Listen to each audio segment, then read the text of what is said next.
Hey everyone, how's it going today? I wanted to show you a install, but it's also just kind of a swap. This is going to be comparing two different products. It's the Kartboy front end links versus the Rallitek adjustable front end links. I've had the Kartboys for a while, not really big of a fan. I'll show you what I'm talking about here. Let me get under the car and we'll take a look. Now, as you can see under the car here, this is the end link, basically straight up, but if you look at the top here, it's kind of at an angle. I don't really like that. With I just have a nut here as the spacer, and whenever you're actually going over bumps, say speed bumps or anything, this whole thing just makes a loud clanking sound. Really frustrates me, and I don't really like how this bolt is angled as well. I don't think it really serves the purpose of having this front sway bar, because as tension's pushed up, all it's doing is just pushing that up more, so it's not really helping very much. I'm going to be swapping that out with the Rallitek, and I'll show you what these look like now. Rallitek's here fully adjustable. As you can see, turn it and tighten it, as well as this can be tightened as well using a hex wrench there on the top, or just an Allen key. So I'm going to be taking off the old, swapping them out to the new. I'll show you the comparison and then a couple little tips of how to take it on and remove it. So here's the big difference between the Kartboy and the Rallitek. The Kartboy have a fixed bushing right here in the middle with a bolt going through and then nut and washer on the other side. Now these actually have a pivot ball joint as well as a boot to cover it up. And the top here is adjustable too, so you can angle it the best way against the actual sway bar itself.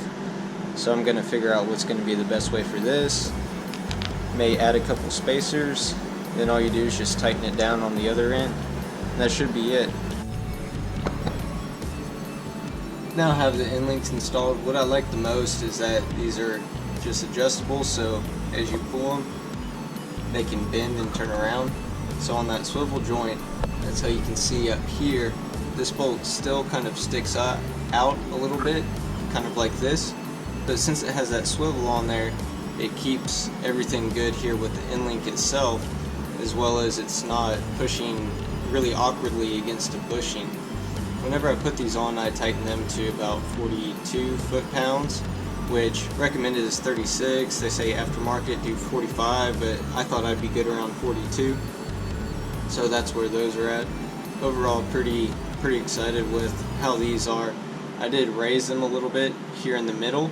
And what's cool is you can leave this bolt loose and then adjust them after you have them tightened down, and then just secure the bolt there in the middle.